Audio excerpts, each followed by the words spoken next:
warning to everybody on this webinar that the webinar is being recorded. If you don't want your face to pop up in the recording, then turn off your camera. This is the webinar for the Smart Sensing and Industry 4.0 Energy Productivity Guide for Business, which has recently been completed by IoTAA. Next slide, please.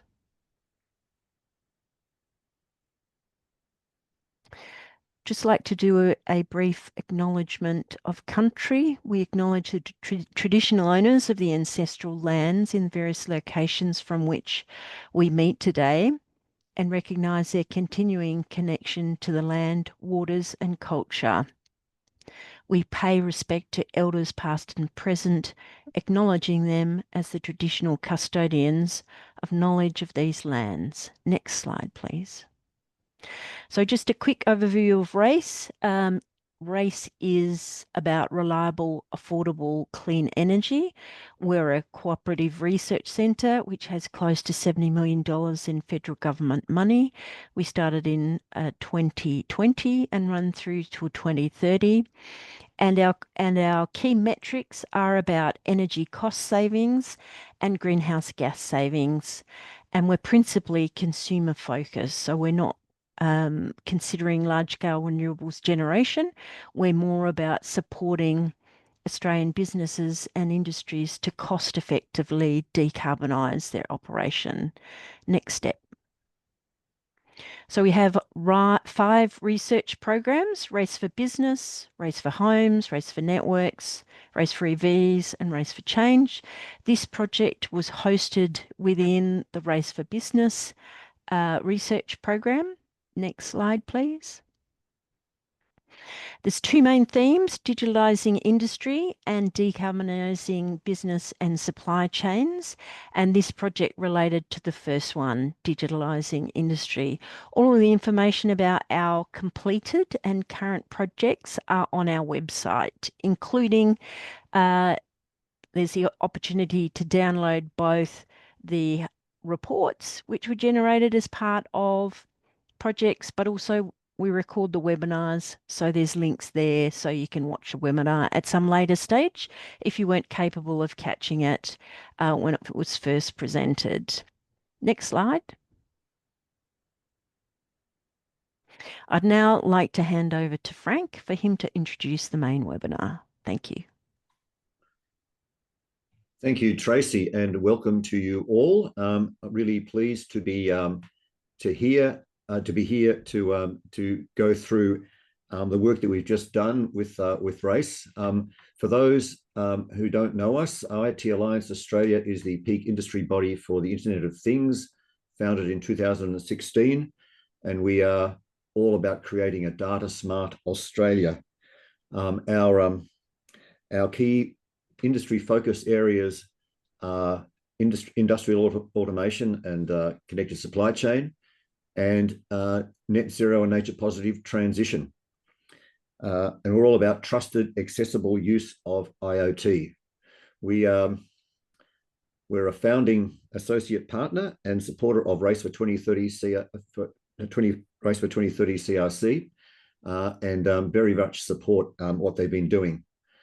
With regards developing data for net zero and nature positive transition, we launched last year a joint data plan with the Tech Council of Australia and the AI Group and Carbon Markets Institute to drive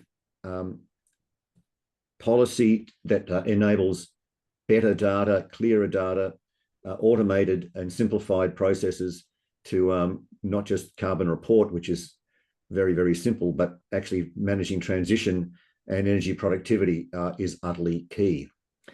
So today it's about the second one, and you'll all be quite aware that the easy part's happening now for net zero and carbon transition, which is getting rid of fossil fuels. That might not seem so easy, but it's a lot easier than transforming and electrifying everything else and improving our productivity. That's more complicated. It's not so. It involves all of us, and so today is our contribution and our work together with Race at how we make that a doable thing. Next slide, please. The guide was put together principally by 4 IoT Alliance members. Kamal Salwan, who will be talking about the document itself, was really the principal lead. Ursula Dauenhauer, also one of our members who developed the interview guide and got us to look very much from the end user point of view, which is really the place that matters the most and where the adoption barriers are, and that's where we're focusing on how we get across those. Mark Atkinson, who's the chair of our energy work stream in IoT Alliance Australia and from Telstra, and myself. We also we're supported by research partners from UTS and RMIT through Andrea Triani and Ben Cheng, and also project partners who participated in the Industry Review Council, and thank you very much to Australian Alliance for Energy Productivity, CSIRO, the Energy Efficiency Council, RMIT, and UTS. So now we move on to the next slide, which are the presentations, and I will go through the agenda with you in a second, and then introduce you to Kamal, who's one of our hardworking members from a company called Digital Enact, and then we're very, very privileged and lucky to have Dennis Moncrief from Tomago Aluminium and Glenn Fleming from Ego Pharmaceuticals, who are 2 very, very senior people in their organizations who shepherded through and implemented sensing and Industry 4.0 for their productivity improvements. What we really learn is that there are different ways to get to the place you want to go depending on where you start from, which is not surprising at all. But what we've done is we've created a guide that allows you to work out where you are in that space and what questions to ask so that you can overcome those barriers. Next slide, please. So let me tell you how we got here, and then I'll hand you over to Kamal. So it started a few years ago with Race creating what they call an opportunity assessment, which is a way of looking at how Industry 4.0 could help with energy productivity. And it's a long document, it's about 250 pages long. And they had a look at what's happening with Industry 4.0 as an enabler, and what are the opportunities as an enabler for energy productivity, and 2 very unsurprising outcomes that really generated the need for our document. One was sensing in Industry 4.0 could really make a big difference, and could really generate massive energy productivity savings and massive CO2 reductions. And by the way, I emphasize it's about productivity, not just efficiency. So how do we get more for our ergs, for our energy that we use? But the other thing that was equally unsurprising was there were many barriers. There are many, barriers like lack of information and complexity of technology and data and skills issues. And so Race commissioned us to have a look at what we could do to help people overcome those barriers. And why us? Well, we're looking at it all the time in other industries as well. Kamal is leading the development of just such a guide for manufacturing right now, and Christian Ruberg, who's co-chair of our manufacturing work stream, is here on this call. We're also doing the same thing for the water industry. So it won't surprise you to know that everyone has massive opportunity in their sectors for productivity improvements, for health and safety, a whole lot of different improvements that can be enabled by technology, but they need to overcome a whole lot of internal technology and organizational change management barriers to get there.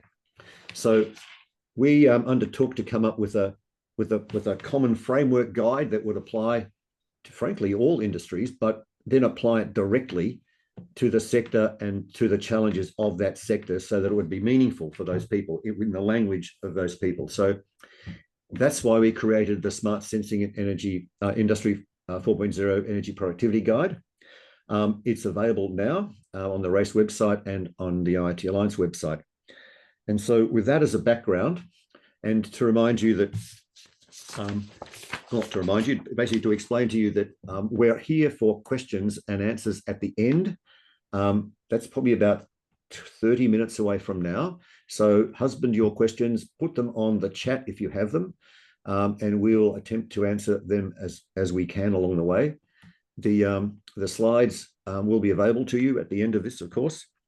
So the next part of the agenda is Kamal to give you an overview, followed by a case study discussion with Dennis and Glenn in terms of how we instantiate versions of energy productivity gained through adoption. And then Kamal will give us a few industry oversights around the lessons learned, and we're just going to highlight a couple of key ones, and then it's open for questions. So thank you very much for your attention, and over to you, Kamal. Thank you, Frank. Good afternoon, everyone. As Frank said, we wanted to look at from the end user perspective, from the business perspective, not from the supplier perspective. There are many suppliers who supply the solution. So this Industry 4.0 or IoT adoption lifecycle, it's based on the technology delivery processes into large organizations or small organizations.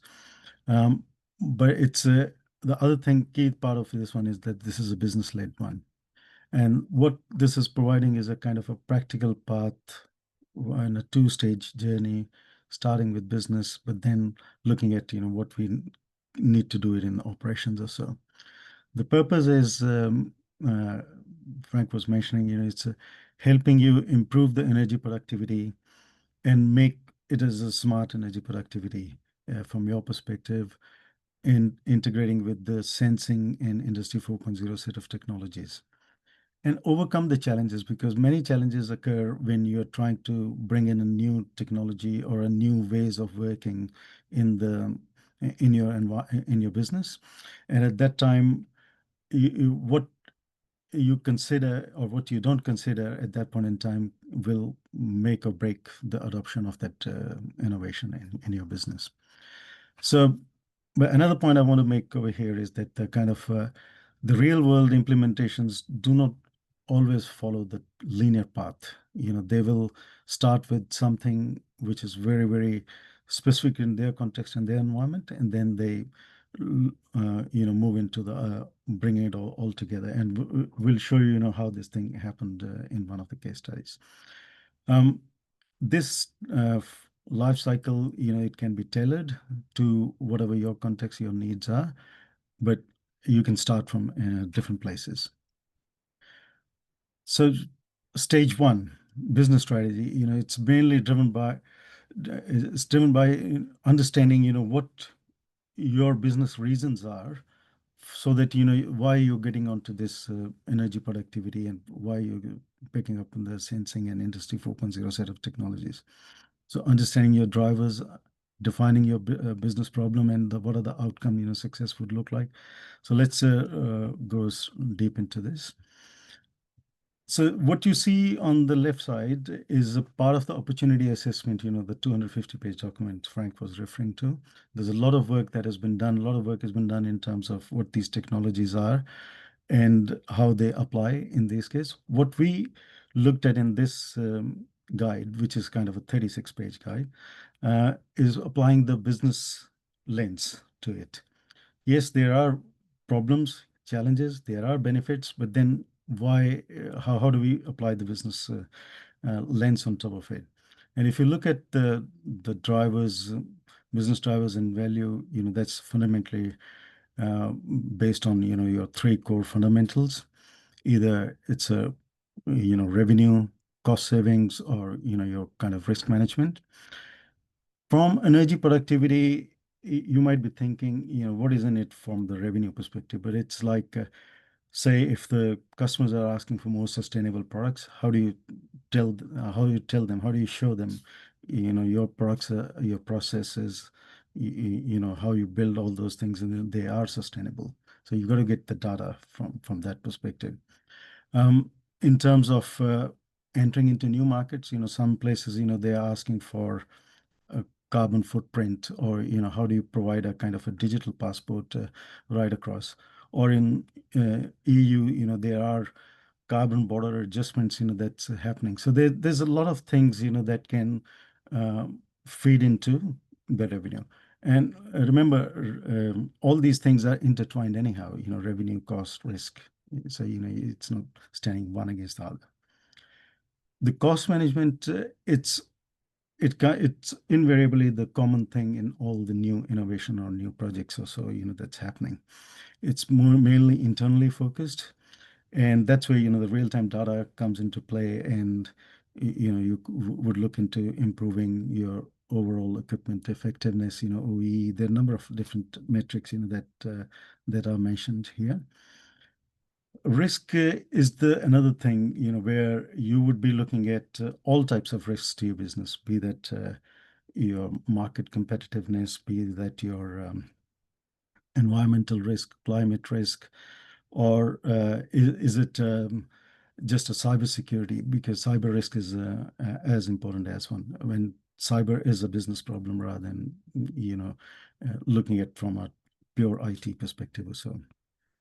So understanding these benefits and then mapping that to these fundamentals, that help you set up in on the path. If you look at here from, if I'm not sure how many people might have read through the guidebook, but if you see that, Ego Pharma had a strategic sustainability focus. They wanted to bring in the greener skincare products. So that was their overall business strategy. But if you look at Tomago, they started off with a very specific business problem and wanted to reduce the risk as well as avoid costs as they go along, because that was the fundamental, how they started. So no matter where you are, you need to be able to understand and be clear about your business drivers and value, and because that is what is going to shape the rest of the project, the designs and everything. Now coming on to step two, once you've done the business drivers, now you need to understand what's your business problem, why this thing is happening, and what are the outcomes you would be looking at to align with those drivers. You could ask yourself questions like, what specific outcomes do you need from this particular project? And it could be like you're just looking at 10% reduction in your energy cost. That's a good driver. Or you're looking at you're being forced to use more greener energy for some whatever reason, and you need to be able to understand what that outcome you want to be looking at, and then look at and define basically the problem, like what the problem is and why it is happening, what's kind of missing for you, the change, why the change is necessary in that particular area. And now that could be, is it uh, because it's inefficiently running things inefficiently, or regulatory work is kind of pushing you towards this area. So you need to be understanding why you need to make that change, and of course why act now rather than later, because can you live with it? I mean, is there there's always a very valid option: do nothing. And there, if you do nothing, what's the cost of inaction? Is it kind of putting your market share at risk, or is it kind of you're going to be living with the risk? And you can define the risks, whatever way you need to look at it. COI is as important as the ROI is, because that COI is something that'll help you make the decision and make those make basically the project to go the way it needs to go. And finally, look at how the success would look like. What are the KPIs and metrics? That's how you're going to be measuring the success. Now, with this, you're not only going to be kind of setting up a path forward for this project, but you're setting up a strong foundation and a business case which is as credible as well as a measurable business case you would be looking at. Now, coming to stage 2, this is here where we bridge the gap from what you did in terms of your business strategy and how you move from your current state to target state.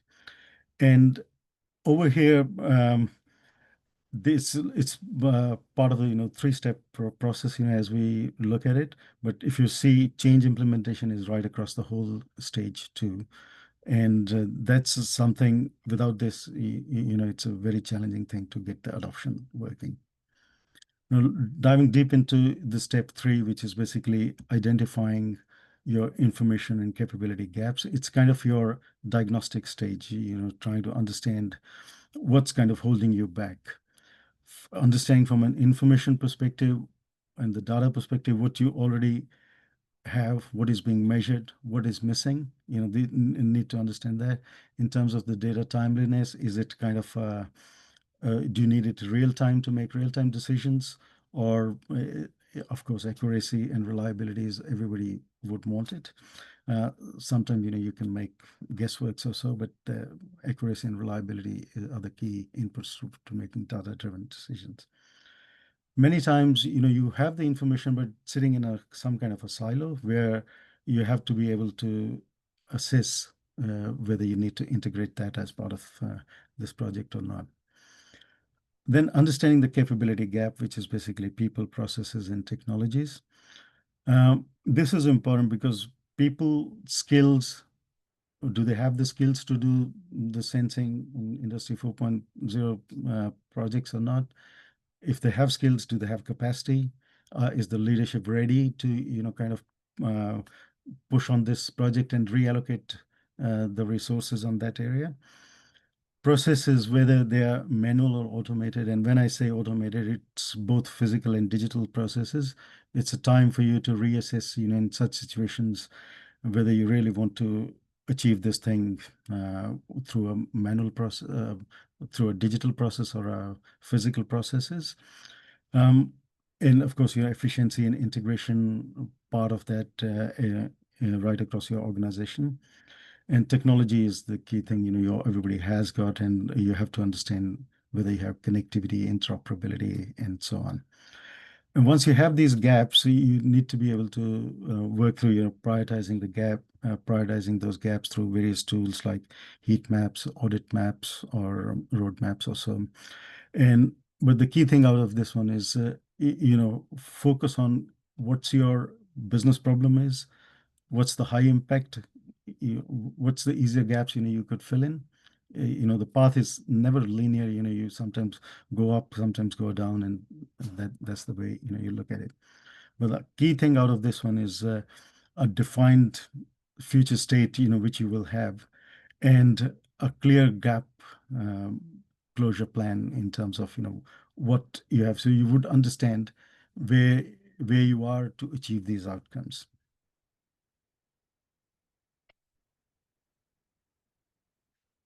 Next step is the high-level solution design. This is where you kind of decide your strategic build versus buy choice, and of course a go no-go decision in terms of whether you will go ahead and do this work, because there's so many factors in terms of deciding whether this project needs to go ahead or you stop at that point in time.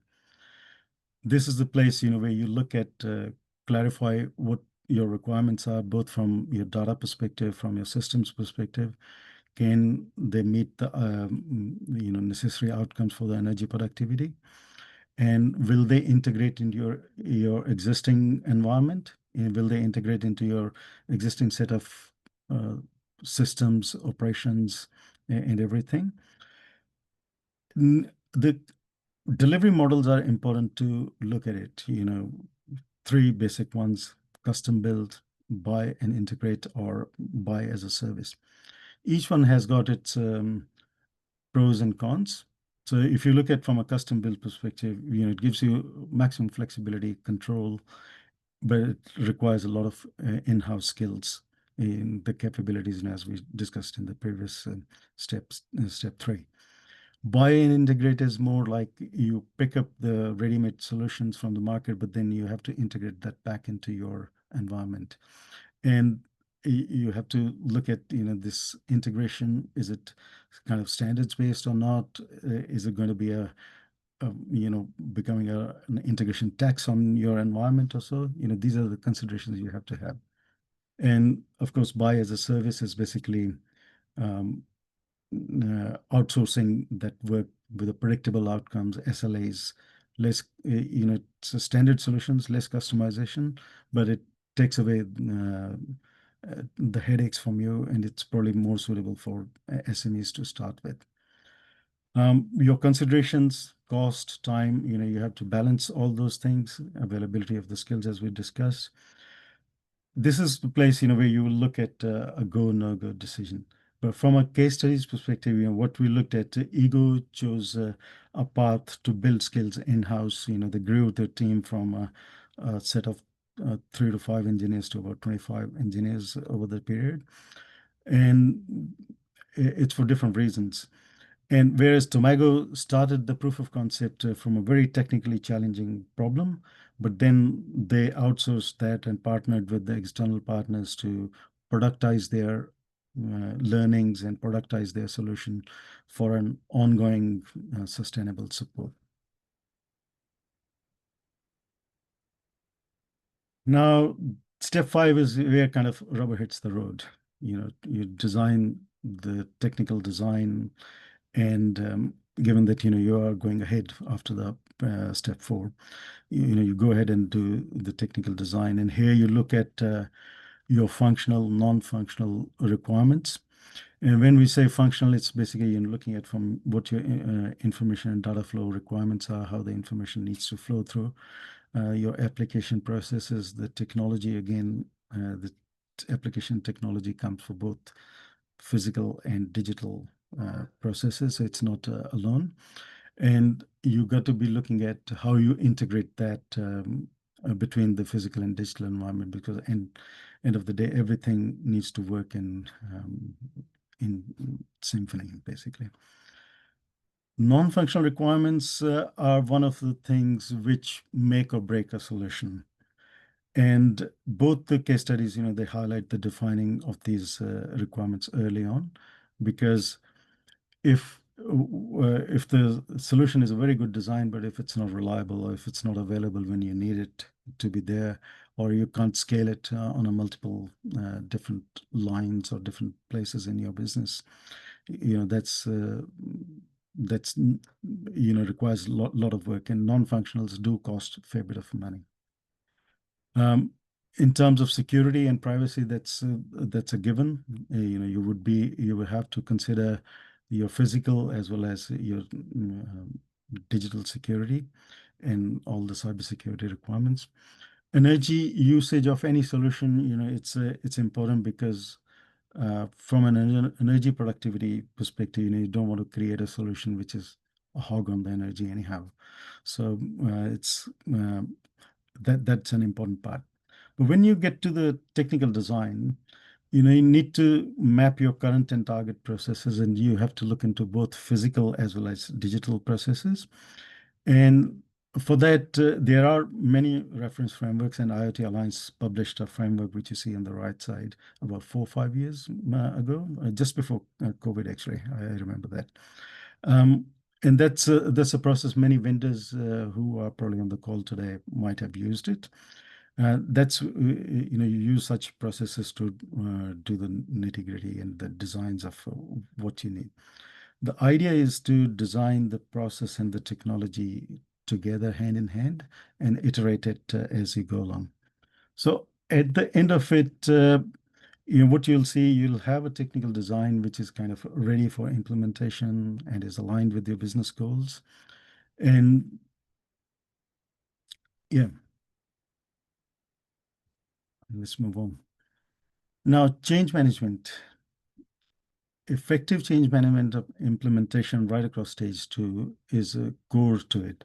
Because even if you have a design which is perfect, but if it's not well planned and the change is not executed well, it will fall flat. People will not adopt it. This has happened not once, 95% of the time.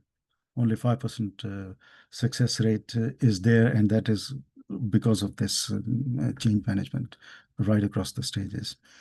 And for that, you would be engaging with your stakeholders at different stages, different stakeholders. In stage one, the business stage, you would be engaging with your customers, your management, finance teams, marketing teams, what's needed. But as you move to stage two, it's kind of engineering, operations, what are legal, regulatory compliance requirements, and of course, partner suppliers. You engage as and when it's appropriate for you. The fundamental, this one is communication at all stages. Early, communicate early, and then, while you're doing a rollout, provide a rationale for that. Idea is to get a buy-in at every stage and documenting the changing processes of training all the time. But here, if you look at from the case studies, Ego actually created a sustainability committee in about 2019. And they were the ones, which were kind of broadcasting or, kind of taking ownership of buy-ins, from rest of the organization. It's a large organization of 700 people. That's how, you embed every day's work. And from a Tomago perspective, they looked at, yes, there's a good design, so many moving factors, they involved the operational teams early on for a smoother adoption and long-term success. And now I will get onto the case studies, and we are very fortunate today. We have two organizations, leading organizations in Australia, who have done it, smart sensing and Industry 4.0 solutions. But more important is, they came forward and shared their success stories and their challenges along the way.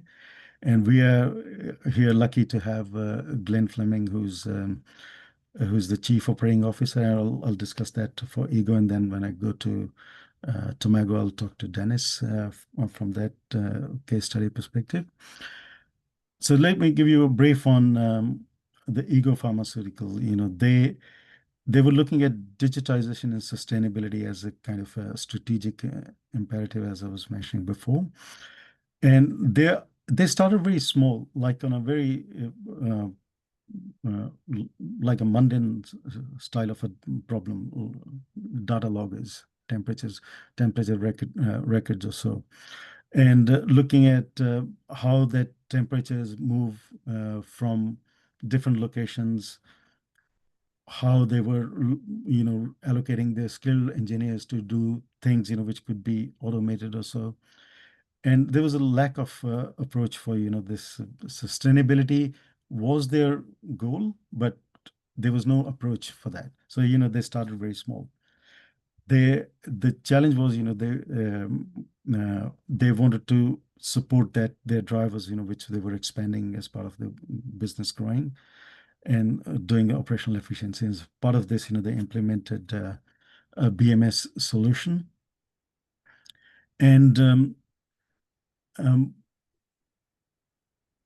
with that, they installed sub-meters to measure energy at different places and prioritize, kind of building the in-house expertise along with integrating with the BMS. It was kind of a hybrid approach. But the key benefit, if you see on the screen on the right side, 33% reduction in carbon emissions. This is a big sustainability benefits. Like I'm not sure how you make it tangible, but it's a big intangible benefit you have and provide that for the environment. Savings, of course, there. Engineers are redirected to the high value initiatives, boosting productivity. It's kind of a compounding effect it gives you. Kamal, we're going to have 4 minutes for Glenn and 4 minutes for Dennis for Okay. questions. Thank you, Ori. So given we had limited time, so I'll bring Glenn, if we can bring Glenn on the screen and say, if I could ask him a couple of questions here. Glenn, Yeah, Kamal. thanks, Glenn. Glenn, as I said, is Chief Operating Officer. He started his journey as an engineer and moved into become CEO in that organization, which is a good achievement. Congratulations for that, Glenn.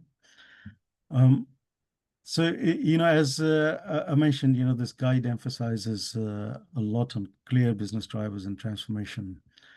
And you were looking at starting this work in 2017 to modernize basically, these operations. And you started in getting the BMS to implement productivity gains and cost reduction solutions or so. But could you please elaborate a bit on about how did you go about these business drivers at the outset, and how did you bring that into your kind of your 12-point program which you had for the sustainability? Yeah, sure. It started pretty small. Like originally, we just had manual data loggers. There was a lot of labor involved in just collecting those, manually downloading the data, producing reports, and then when we had temperature excursions, providing justification in retrospect of why those excursions were okay. So it was really just a labor efficiency issue, just people spending a lot of time on tasks that weren't value adding. And also just the amount of time that we spent on maintenance. We have a lot of building facilities here. When your HVAC is not connected to a central data system, you end up responding to every person's complaint about whether it's too hot or it's too cold. By putting that all into the BMS, we're able to much more proactively monitor the HVAC as well as automate that data collection process. So yeah, originally it was just to make our people a bit more efficient and to reduce the amount of busy work that they had to do, which just wasn't value adding. That was started small, and it's grown a lot from there. Yeah, no, that's great. So that's the key lesson, is basically start small. Yeah. Now, Glenn, you achieved this, good results like 33% reduction in carbon emissions, and that's per kilogram of product. That's how you measure it now. In terms of what would you identify, kind of a most significant long-term impact of doing this work, which you have already done, and what's your kind of your future roadmap, and what challenges you see still? It's a journey, it's not finished. So what challenges you see in the future as you move forward? I think the biggest thing that I've learned out of this is I actually don't know what the future looks like, and that's okay. Just get started and work on it. So when we first set sustainability targets, we set targets for reducing electricity consumption, reducing gas consumption, reducing water consumption, and reducing landfill. Once we started to measure those factors, you can see on the slides there the carbon emissions. The blue bar graph is natural gas and the green is electricity. So when we first set those targets, we set 30% reductions for both. Once we started measuring, we worked out that actually the emissions associated with gas are much, much lower, about 10% of electricity. So if we're working on initiatives, we shouldn't equally weight our efforts to natural gas and electricity. We actually should start with electricity first and then come back and do gas later when the return on effort is there. And the same for our next steps. So we have a number of siloed data systems at the moment. We actually don't know how we're going to solve all the steps of breaking down those silos, but we're working on the next steps. We have a data historian who connects our PLCs and HMIs. That's only accessible on a segregated network because of cybersecurity. We're working on bringing that through to the corporate network where everyone can access that data. And then one of the next steps we will do after that is connecting the different silos we have together. So we don't know all the steps to the plan, but we know we need to connect them, and we're just focusing on what comes next. Yeah, so clear business challenge, addressing the challenge, and navigate the technology landscape as we go along. Yeah. Yeah. No, thanks, Glenn. I think we'll move on to the next slide. Thanks, Glenn. In Tomago, we have Dennis Moncrief, who's the IT superintendent at Tomago. And he's the one, if you look at from a Tomago perspective, they looked at this operational efficiency and risk reduction. Their challenge was the operational delays, that were happening because of losing track of if you see the ladle, which carries the molten aluminum, moving across a 5 square kilometer of their plant, which is GPS denied. But it's like nearly 1,000 degrees centigrade temperature, 960 degrees to be specific, that's moving. But the key challenge is if the temperature drops below 880, it becomes an expensive rework. So they developed an in-house RFID solution, but then they transitioned that into becoming a productized version of that solution, which they are rolling out to multiple business lines or multiple places within the organization, within the plant over there. So, Dennis, if I could ask you from the importance of this change management and developing internal capabilities, in terms of how you looked at moving from kind of if you could share kind of the insights into how you moved on this approach to change. Yeah, absolutely. Yeah. Look, I think the challenge for us was quite detailed, specific, and very unique to the organisation. What I'd say is we started a long time ago, and having the framework and guide that you've just put up would have helped us a lot back at the time. There was what was possible and what was practical. The timing of when we did this was very early in the piece of the IoT journey even, and there wasn't a lot of market options. The challenge, is specific to moving around something that you literally cannot track. You can only infer its location. So being able to do that was really about whether or not we could. That's how it all started. Is there any possible way to be able to do this? And I think if we'd gone through those 5 steps of practicality, we would have ended up with a much faster, a much quicker, and probably a lot cheaper, solution over time. But the change management for us was really, it is still a clear challenge to locate those items, and those items are really around the actual the movement of metal at our smelter, and the movement of metal is key to what we do. So, in a just-in-time operation, having that stability of moving the metal, cooling down the metal, making the product, knowing where that is in the circuit is super critical. So, I'd say for us it was a very challenging journey to actually work through, just in terms of even like I said, technology at the time.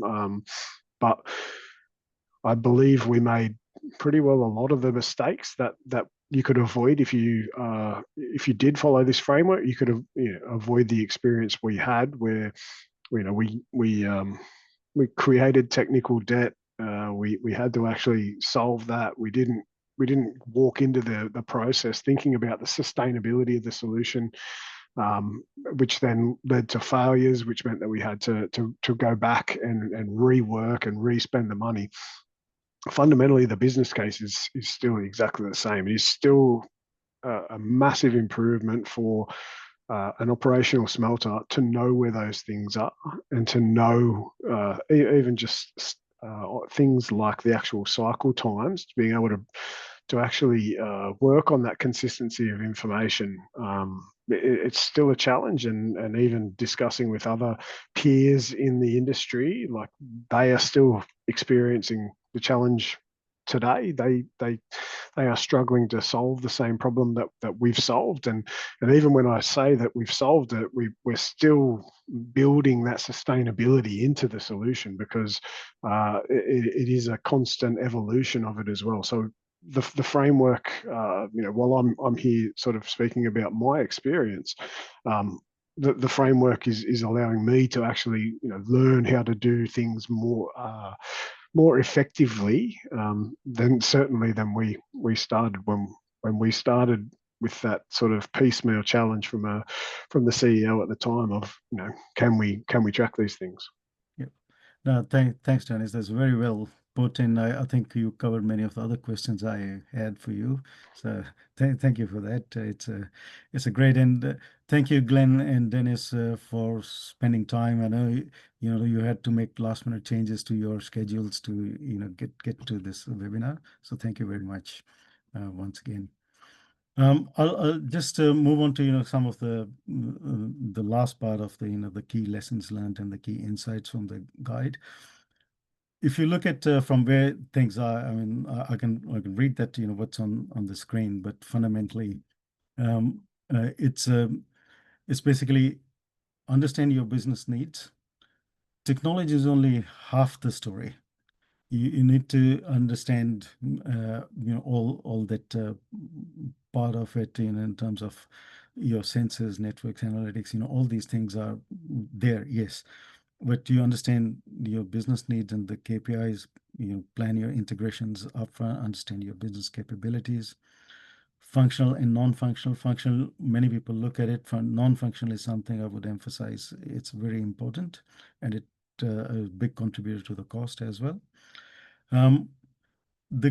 Yes, you invest in your change management skills, but another thing is don't expect the ROI immediately. It takes about 6 months, over 6 months in production, before you can see a real return on the investment.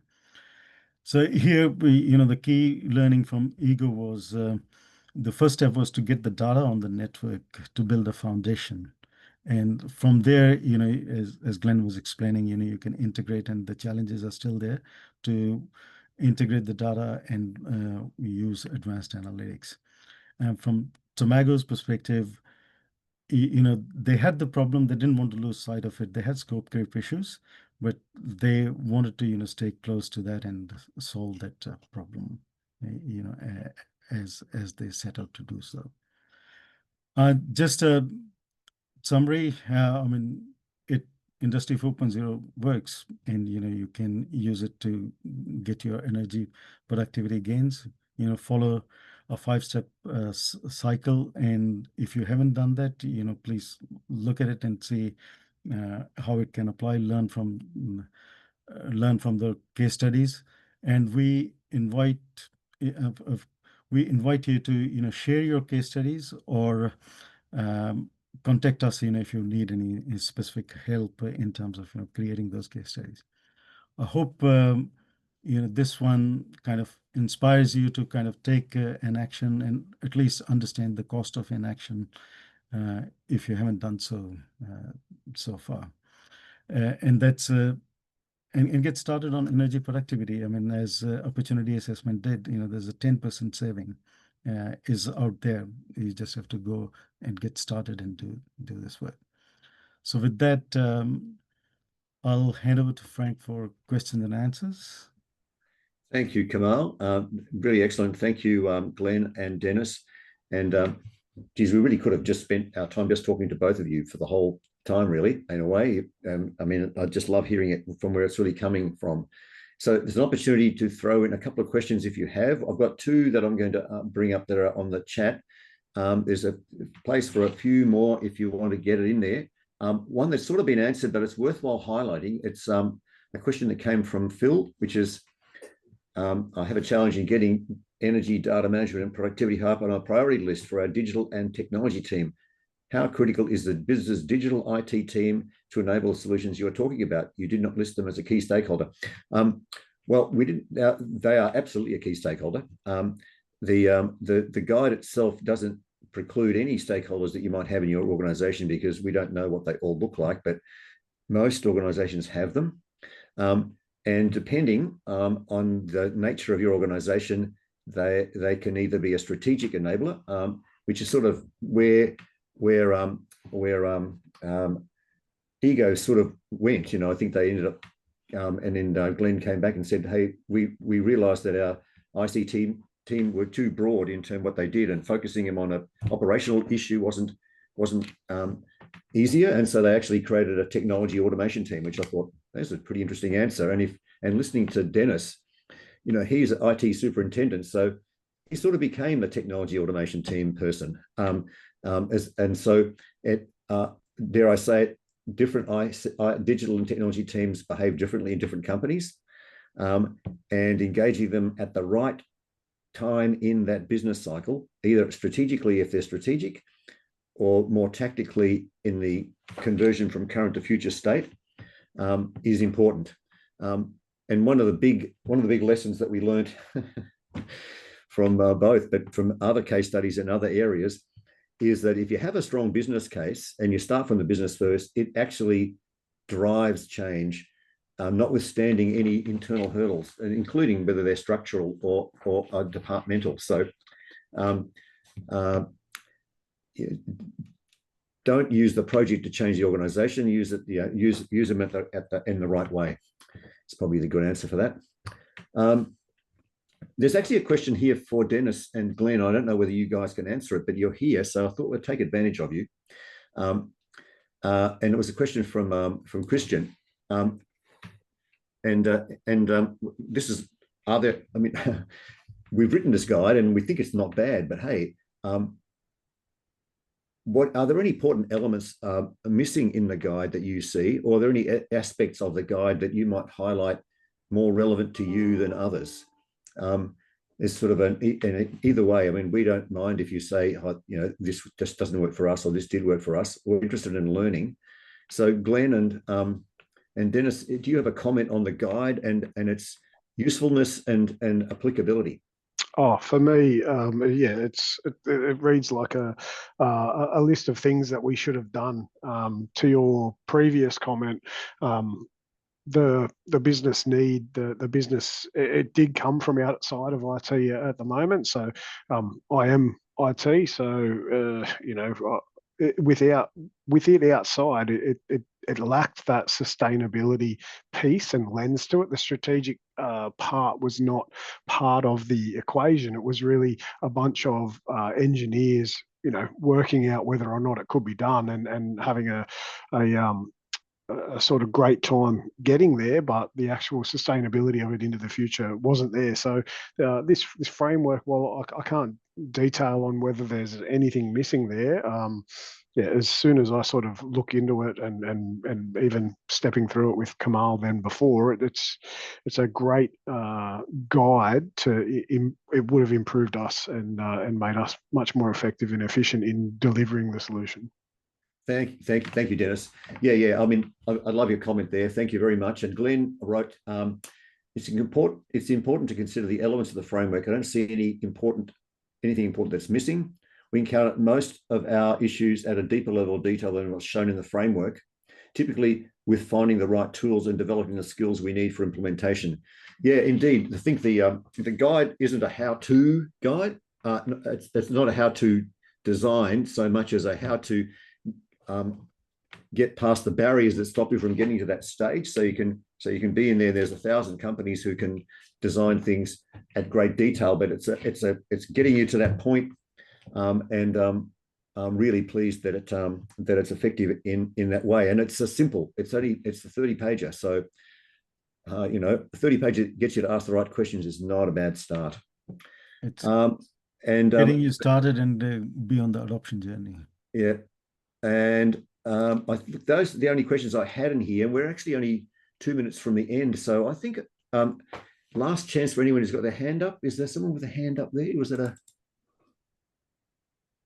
I think no. I think that's about it. I just wanted to say thank you all very, very much from IT Alliance's point of view. We really appreciate your attention, and we commend you to the guide. Use it for how it works for your own businesses, or distribute it into your customers or whatever, because we're all about raising adoption where it makes sense. And perhaps I might just, do I hand it over to you now, Tracy, for a final thank you? Or Sure. Yes. Thank you for everyone who is on the call. A special thank you to all the project team who did such great work on developing the guide. Just to flag that they are still interested in new case studies. So if you have something you think they might be interested in, please feel free to contact Frank and his team. And a particular thanks to our 2 industry partners who allowed us to put them under the microscope to have a look at how they manage their process, and the courage to share that. It's really incredibly valuable for people who've gone through it to share what they learned, so that people who are looking at it don't make the same mistakes, hopefully. So thank you very much, everyone. And an email will go out when the recording is available, and it'll be on our website as well. So thanks one and all. Have a great rest of your